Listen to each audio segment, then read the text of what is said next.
back to the program. So this weekend, the dubious duo of Sam Ames and Keith Barnden, a.k.a. Sam Barn Promotions, a.k.a. Johnny Blaze, a.k.a. Sorry, I got a little sidetrack there. Sam Barn Promotions, that's Sam Ames and Keith Barnden, put on a, I think it's the 5th annual, maybe it's the 4th annual, SoCal versus NorCal Cyclocross Battle Royale. It is the culmination of, roughly the culmination, actually Cyclocross Nationals I think are next weekend, and they're back in Colorado. Don't quote me. I think they're in Colorado.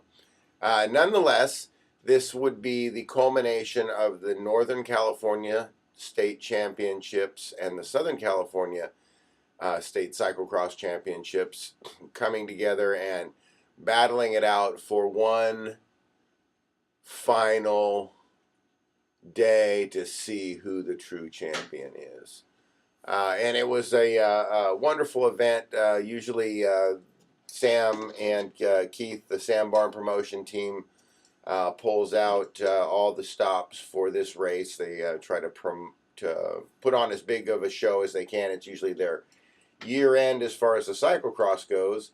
Actually, I should say it's usually their year beginning. So maybe it's their kickoff, and that's why they do it so big.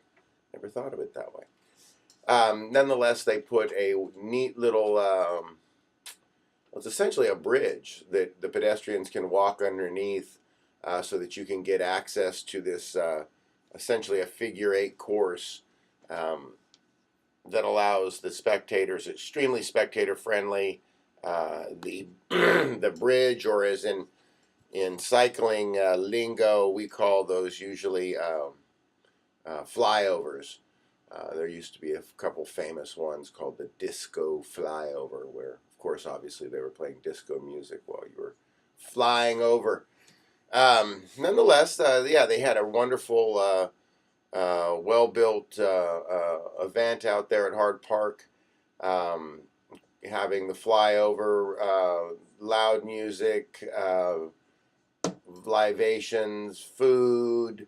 A traditional Belgian food is, well, it's actually not just traditionally Belgian. It's actually found throughout that part of the country. And in fact, it's found throughout the world, just seasoned with different things. But they call them frites, which are just fried potatoes, or pataudades, as they're called in other countries. French fries, as they're called in other countries. But they put mayonnaise on them, much like the Dutch do. So the Belgians and the Dutch have that little mayonnaise fetish, apparently.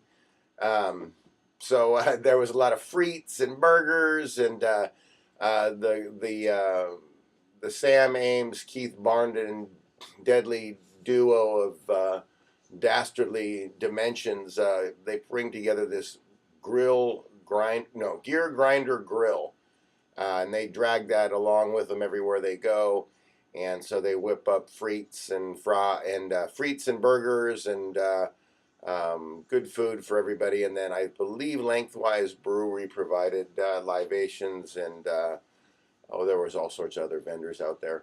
I was able to stop by personally on Saturday and observe some of the festivities. Looked like a lot of fun, a lot of local people out. Saw Mercedes there. Local mom who's just always out running and riding and having a good time. Saw her out. Saw local business owner Lawrence Gutierrez of Blacktop Cyclery out. It was saw Mr. Roos. Saw Mr. David Roos from Glenn and Giordano Physical Therapy as he was finishing up his ride. In fact, we kind of shared some bike path time as we were both heading back towards our houses, being that we live in the same neighborhood. And sounds like everybody had a great time. I saw tons of pictures from the Sunday event, and got to listen to a blow-by-blow from our own cyclocross star, Gareth Feldstein, about the Sunday race. So the Sunday race was a culmination of essentially the battle royale. So every race was scored, and every Placing was giving a point, and subsequently, you had the NorCal versus, so you were the Northern California or Southern California racer, and of course you defined that obviously when you started. And so they tallied up the total at the end, and at the end of the second day, it was tied. 315 to 315, something like that. Might have been 300. Who cares? It was tied. Could have been 3,015 and 3,015. It was tied. So what do you do? Well, in bike racing, you have a sprint off. So the golden boy Gareth and his good friend and really nice young man, 19-year-old Tobin Osterblad from Santa Cruz. I probably just butchered his last name, but Tobin, I love you. Tobin and Gareth went up in a head-up sprint, and Gareth managed to nudge him out by a nose. And that's no reference to Gareth and his nose size. It was a beautiful culmination of a wonderful weekend. I think Gareth had felt a little flat during his final race and had probably wanted to have finished a little better than fifth, but being the gluttonous kid that he is and always wanting to win, I wouldn't have expected anything else from him. Still, a fifth place is a fine achievement with that caliber of racers. I think Tobin was second. The gentleman who was first was from MASH SF, and I did not listen to his name well enough to pronounce it properly, so I'm not going to butcher it. And then I believe third was Tobin's coach. Anyway, good group of guys. I saw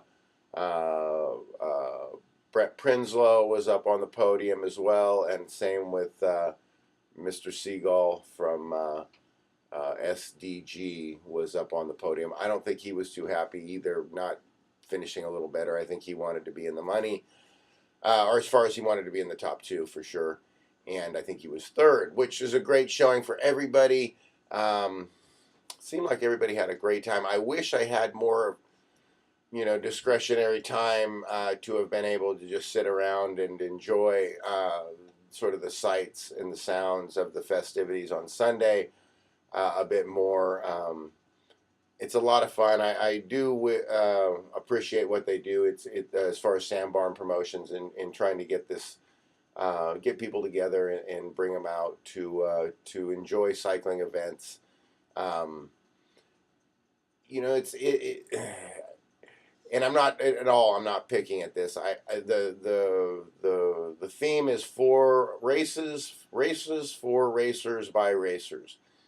Well, racers usually are racing, but enthusiasts, cultural lovers, bike lovers, really that's what these events are for. And I think that if you are truly a bike culture person and enjoy the lifestyle and enjoy the atmosphere, this is something that you'd want to come and check out next year. And there's more upcoming events, and check Sandbarn Promotions out if you choose to see what they are doing, and come out and be a part of all sorts of fun things this year, and then maybe schedule that in for next year. One of the other things I wanted to applaud the Dastardly Duo for was their inclusion for the second year in a row of the runners. They had a cross run. Oh, I can't remember what they called it. Something cross on the cross course. But it was a great opportunity to let people just get out and experience what the course itself was like, even if you didn't have a bike. And since a lot of people around the world and in general use their 2 feet as a form of recreation and transportation, it's awesome to see somebody opening the door and allowing those cultures to intermingle with the bicycling culture, because I think they have a lot of similarities. Anyway, that was wonderful event, and that was the big main thing as far as cycling events that was going on here in the community. I did forget to mention something a bit back, and I kind of wanted to fall back and and mention this as well. It was a local deal. There's a local group called Tri-Spokes. I'm assuming that they are primarily actually, I have no idea. It could. I thought for a minute it was triathletes, because some of them are triathletes. But I also think that it's people who are, trying, as far as tri-spokes, trying bikes, getting into the enjoyment of the athletic side as well as the or recreation side as well as the transportation side. As I noticed, Louis Bravo was a member of this group as well. And the reason I brought it up is that they had a bike maintenance or bike. They had a meeting, I guess I should say, and it was held at Riverbend Bikes and hosted there at their shop. And they did a little bike maintenance discussion with their mechanic, George Magrill. And from what I gather, and not just from George, but what I gather from people all around, is that it was a wonderful opportunity to become educated on, the next step of being a cyclist, or another layer of being a cyclist, I should say. Not that I have the order in which you should pursue your life as a cyclist, but learning how to repair the tool in which you use for, whether it's enjoyment, transportation, whatever, work, I guess I should say, for the general purpose or enjoyment. That tool and your ability to maintain that tool and enjoy that tool, or excuse me, your ability to maintain it and repair it, is tied directly to how you're able to enjoy it. Obviously, if it's broken, you're not enjoying it as much, or using it as far as in a work fashion, and and thus not being able to capitalize on it. So, what a nice, from what I understood, I love this was the Louis Bravo quote, which was that it was inspiring. Not only was it insightful, but it was inspiring. And I think that it was, anyway, I wanted to just throw it out there because I think it's another part of the many layers that we need to fix the current issues that are presented in front of us here in Kern County and in Bakersfield, as far as cycling and pedestrian or active transportation, which directly are tied to productivity, happiness, and, productivity is another word for financial stability. So for me, I really felt like hearing the feedback from the community, and there was somewhere in the nature of 40 people at this event. It shows that there's a need for it, and I would encourage other shops to start taking heed of this, providing this educational element to our community in the varying forms that are out there that are needed, not just in bike safety or roadway safety or technique for riding your bike, but maintaining your bike, understanding how your bike operates, understanding why your bike, why people use certain particular equipment. All these things can add to your experience, and the more that you learn and are able to add to your experience, the better, the more knowledgeable you are about that, and the safer you feel, and the more likely you are to use that experience. So I wanted to tip my hat to George and the guys at Riverbend, and the people at Tri-Spokes for engaging in that, because it's exactly that we need to make our community a stronger cycling community. Things that draw us together, make us a little bit more educated about that piece of equipment in which we are either recreating on or transporting ourselves on, transportating on. I like that word, transportating. I'm in the process of transportating. Beam me up, Scotty. Well, folks, we are about 5 minutes before. Actually, that's okay. Well, I got 5 minutes that I want to go over. So, in a half hour, we're going to cut and pay some bills. But quickly, I want to go over the year-end sort of concept that I wanted to bring up here after the break, which is just let's take a look at some of the things that some of the nice accomplishments that we've had throughout the year, as far as cycling and pedestrian infrastructure improvements. And then I want to take a look at some of the obstacles that reared their ugly heads. And then I also, at the end, I want to kind of discuss where can we go from here? How can we make this particularly better? And how do we all fit in? How do we all play our role? How can we be, a lot of us have tons of things to do. Most of us feel that we have tons of stuff to do. And, how do you become a part of making that all better? And we'll get to that when we get back here after paying some bills. I saw something this morning before I was leaving the house, which it's always humorous. I try not to watch any TV, although I really enjoy watching, the morning news and having a cup of coffee. That's sort of, sadly, I'm sure I'm not the only one, but that's a nice sort of break. I enjoy that quiet time in the morning.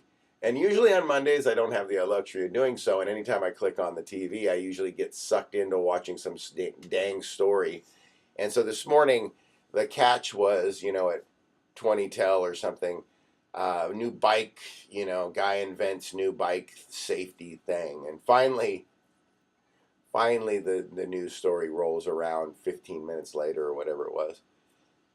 And it's lights on the gloves, turn signal lights on your gloves. And, right on, dude. And it was so funny. I wish you could have seen that. And you know what? I invented this thing, and I thought to myself, this thing needs to be in the market. People need to have access to this. I am holding them back. You need to have this. I loved his just, gee golly, salesmanship on the whole deal. It is, I don't know. It's a neat gadget. I mean, first thing that comes to mind is, battery life, operator error. It's the second thing that comes to mind. I mean, I see people all day long can't figure out how to use a turn signal. And that's in a freaking $100,000 car. I mean, it is. I've determined that those turn signal light bulbs must be very, very, very, very precious. Maybe it's number of blinks, Greg.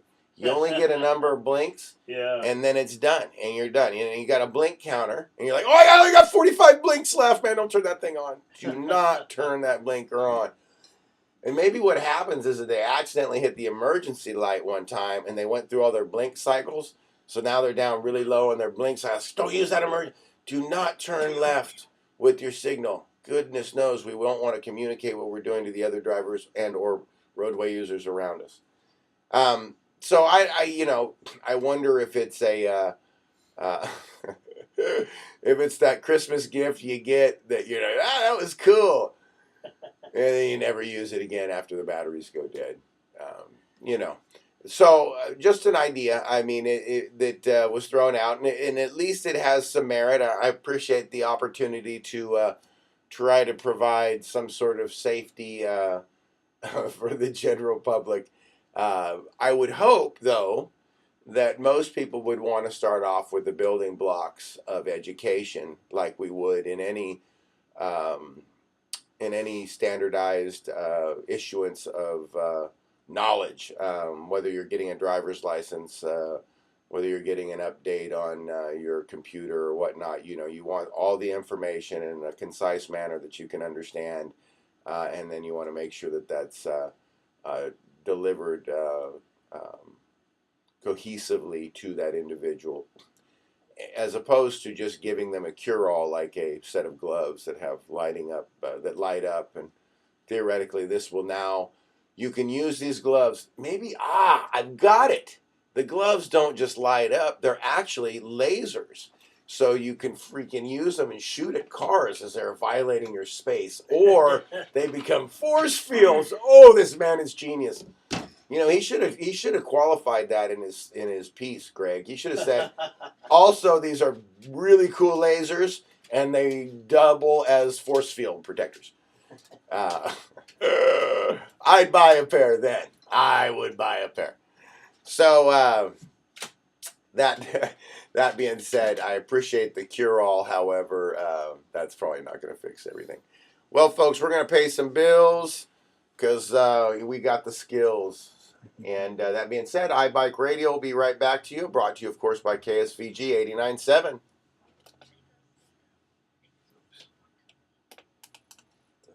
Ha ha. Baco Skate Co. Bakersfield Skateboard Company, supplier of quality skateboard equipment, apparel, and service.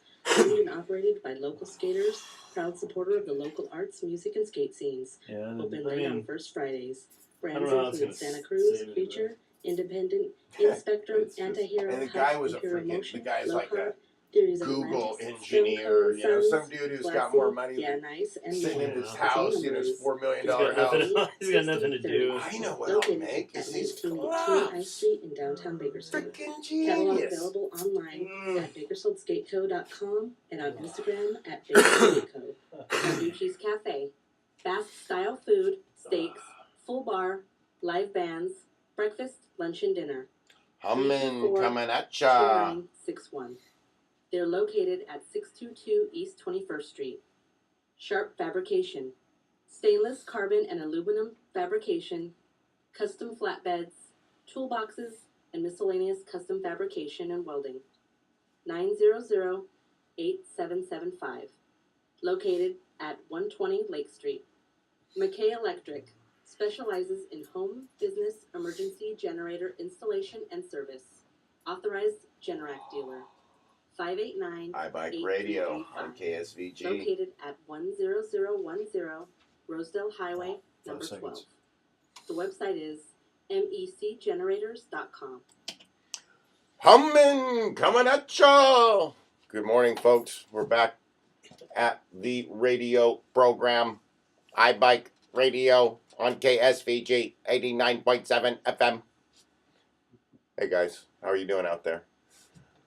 Well, that was really rough. We had to actually, personally, Greg and I had to get into character and do each one of those segments that you heard live. That's why I'm so exhausted right now. I know, it seems like a lot. Like we could just record them and then play them over.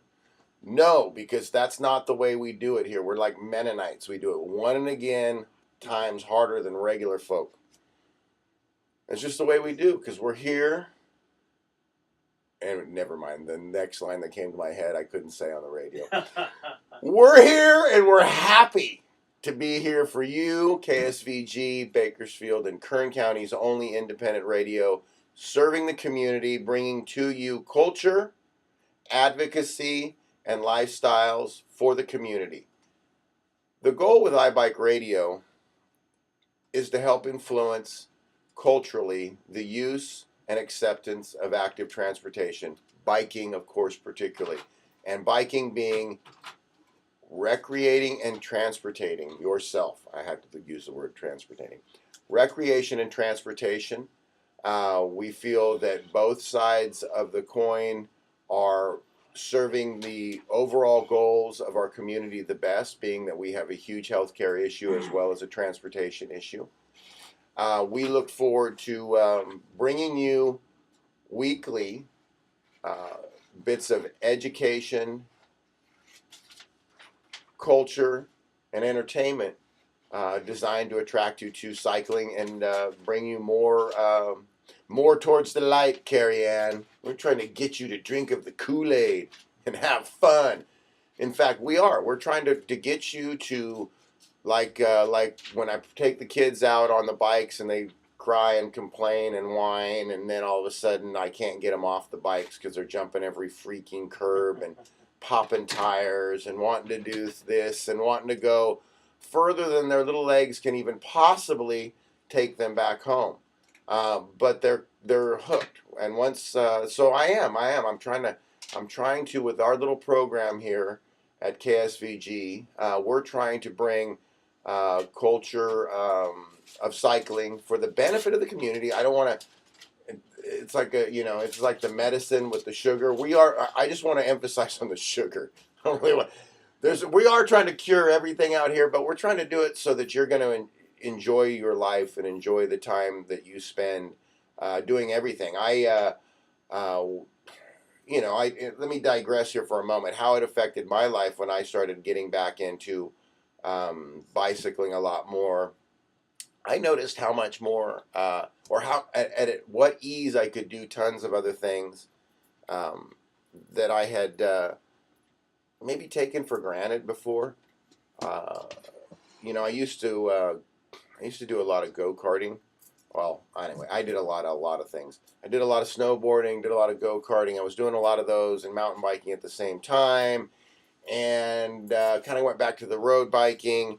And one of the things that I really enjoyed was how much better I became at all of those things when I expanded, my health and my mindset, and it just worked wonders. It worked wonders in working when I went to work in the solar industry, and I remember digging ditches in 117-degree heat in the middle of Hanford, and it helped me there.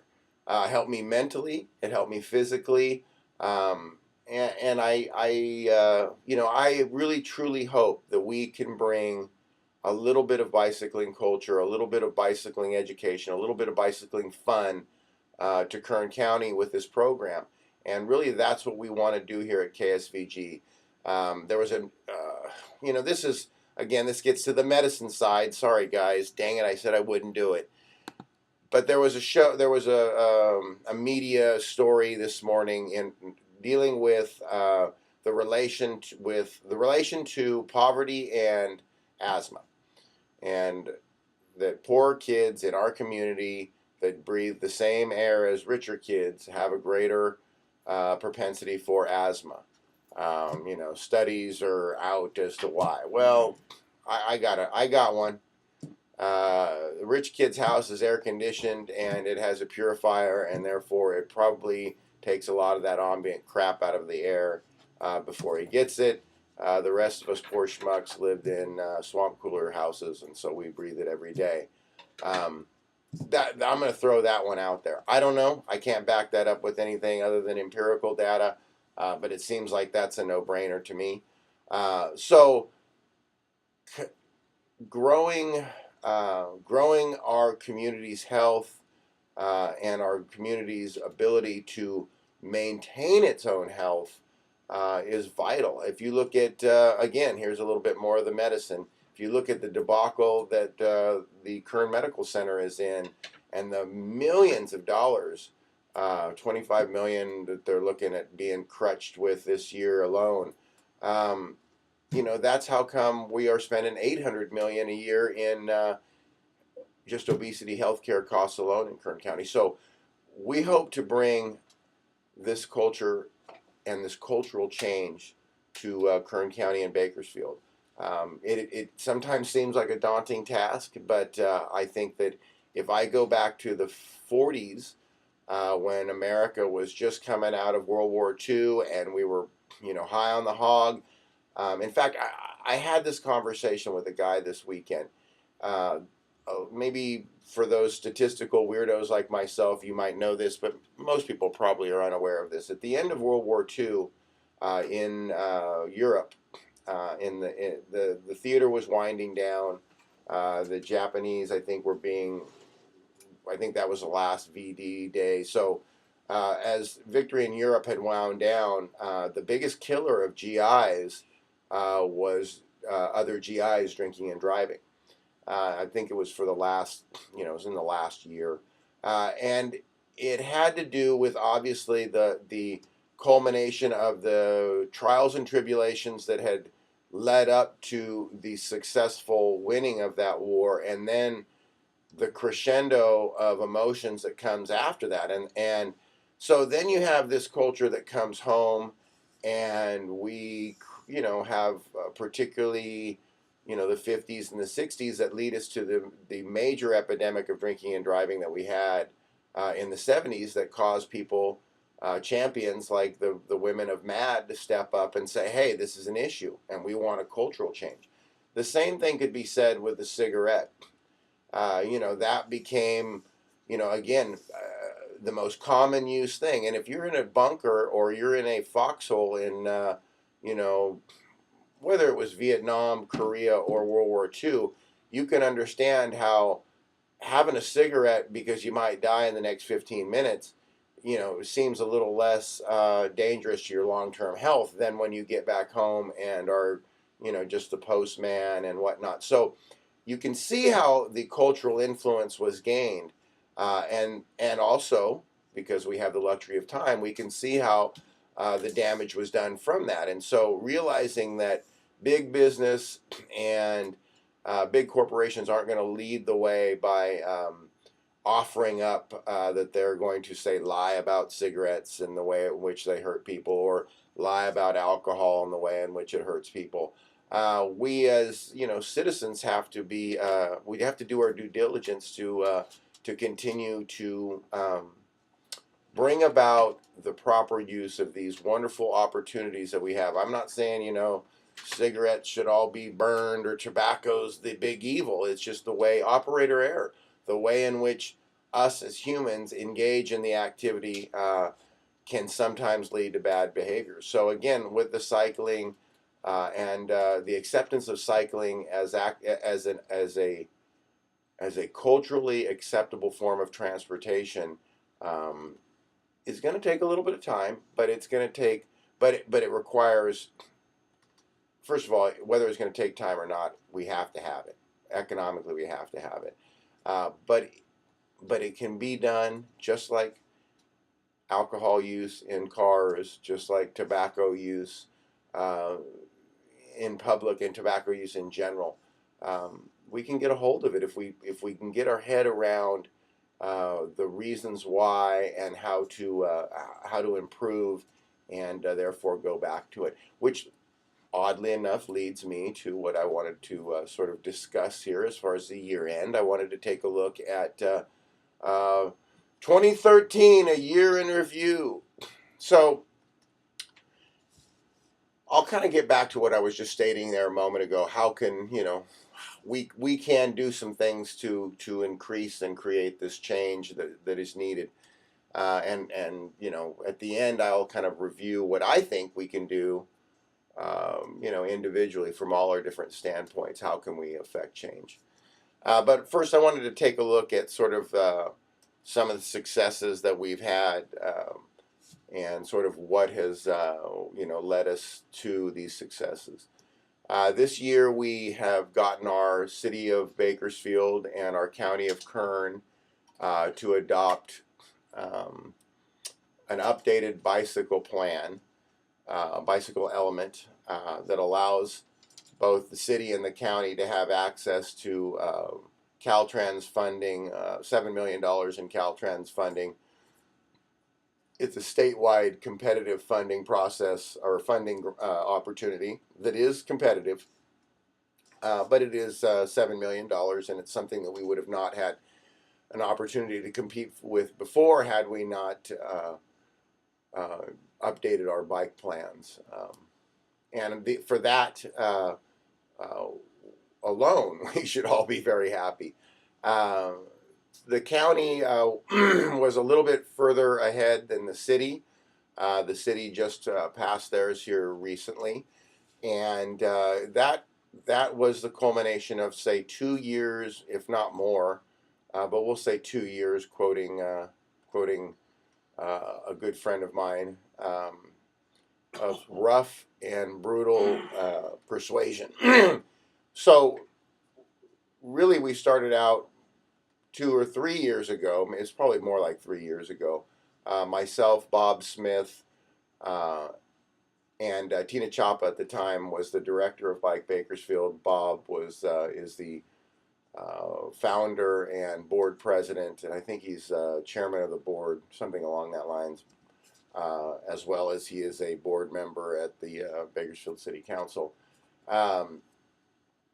We set at the task of trying to get the city to do, I believe we had a list of like 14 things, maybe it was 10, of which one of them was increasing the bike lane widths at no cost to the city by reducing the travel lane widths to acceptable state standards, to give us that 1 foot extra or 2 feet extra.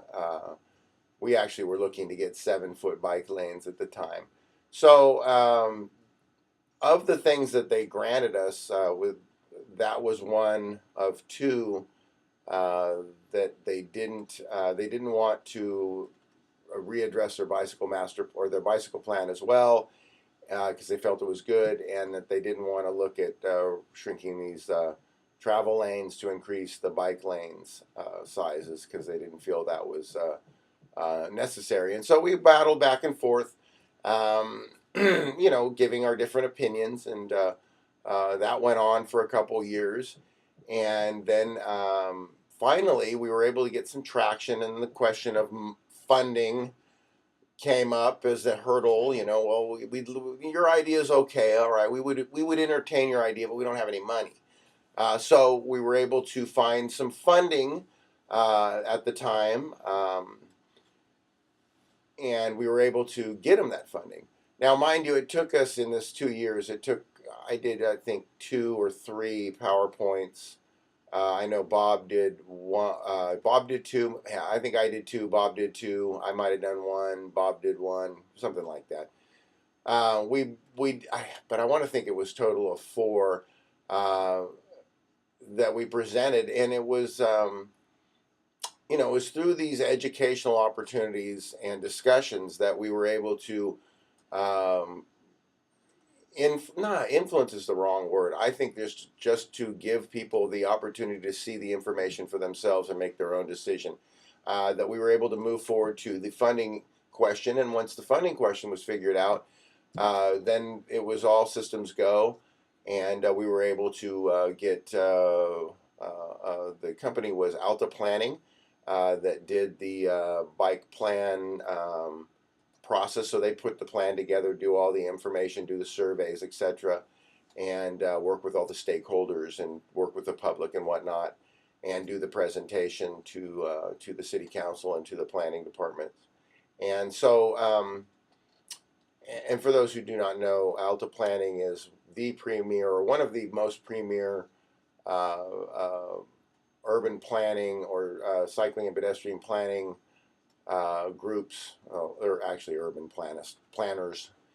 They will plan beyond just cycling pedestrians if you were to pay them enough, I'm sure. But they've been able to make their focus cycling and pedestrian infrastructure and the improvements thereof for the benefit of communities.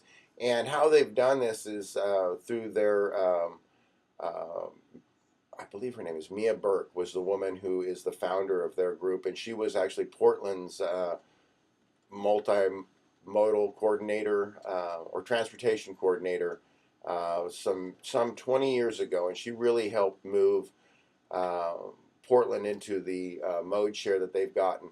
And for the people out there who don't understand the economics of what we're talking about they spent less than 1% of their transportation dollar, and they were able to achieve over 10% of mode share. And to get an idea of what mode share means in numbers is that most people drive around, it's actually 12,000 miles a year, but let's just say 10,000 miles a year so that Zach doesn't have to do so much math. So for every mile you drive in an automobile, you incur $9 in roadway costs. That's above and beyond what you're having to pay for your $9,000 a year for your car just to maintain that.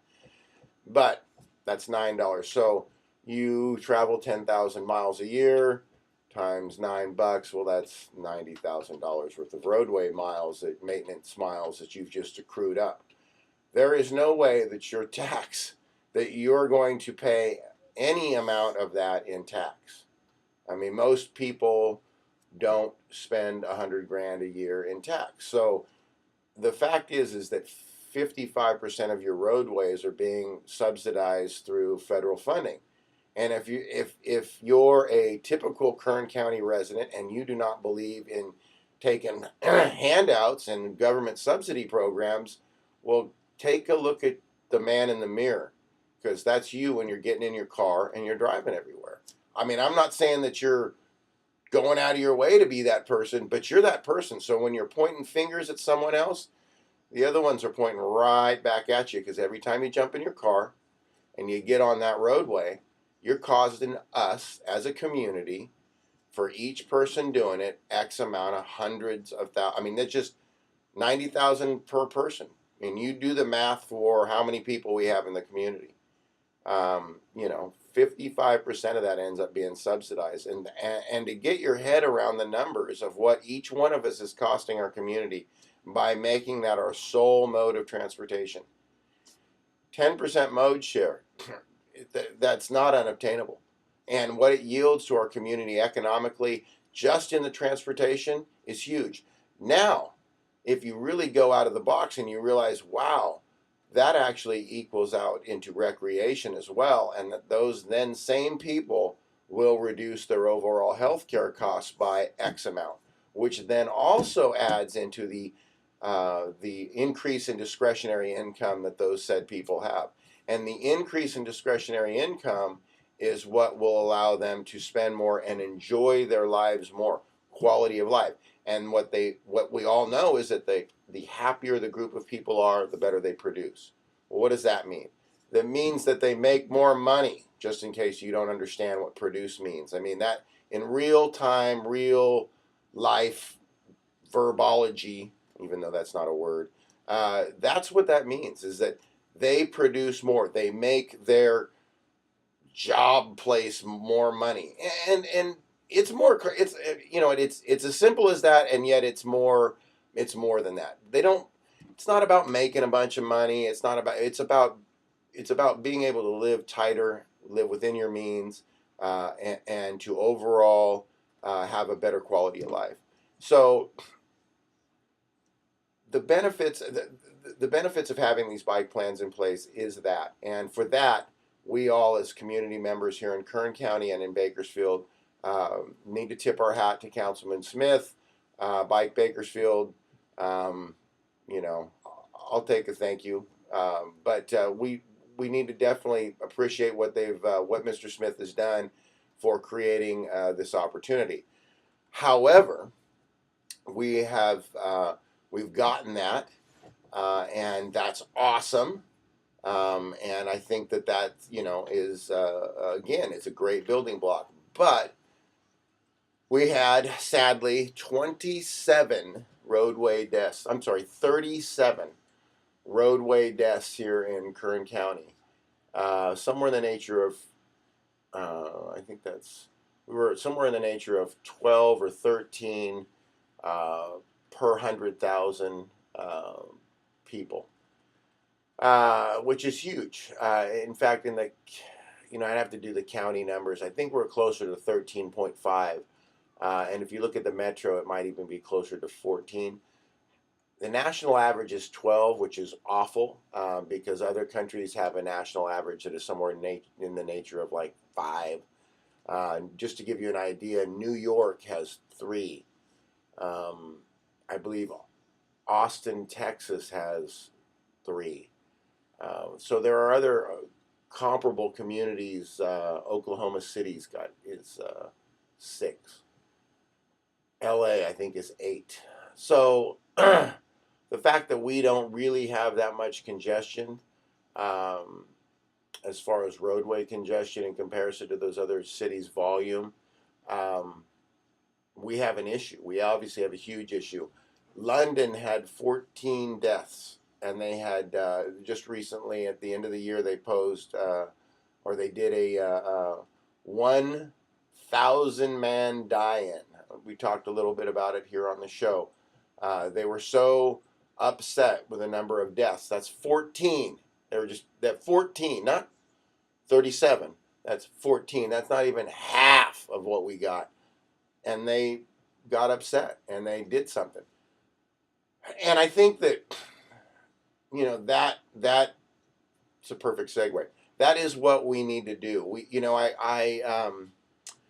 As corny as it sounds, I have often come back to this statement: ask not what you can do for your country, but ask yourself ask not what your country can do for you. Look at my dyslexia killing me. Ask not what your country can do for you, but ask what you can do for your country. I hate dyslexia. Dyslexia, I hate you. So what can you, instead of sitting here and putting your hand out waiting for someone to do something for you, which I'm guilty of, I'm sure. In fact, I know. Even when I don't know I'm guilty of it, I'm sure I'm guilty of it. And that's why I'm always challenging myself. Hey, well, what can I do to brings something to the plate.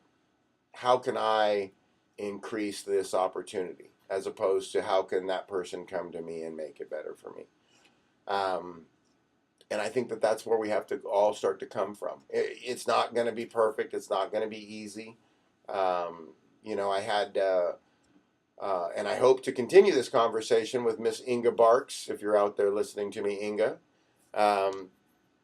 But I had this conversation with Inga in regards to her fear of using the roadway as a motorist, and not knowing what to expect or what to think a cyclist is going to do, or another roadway user like a walker may do. And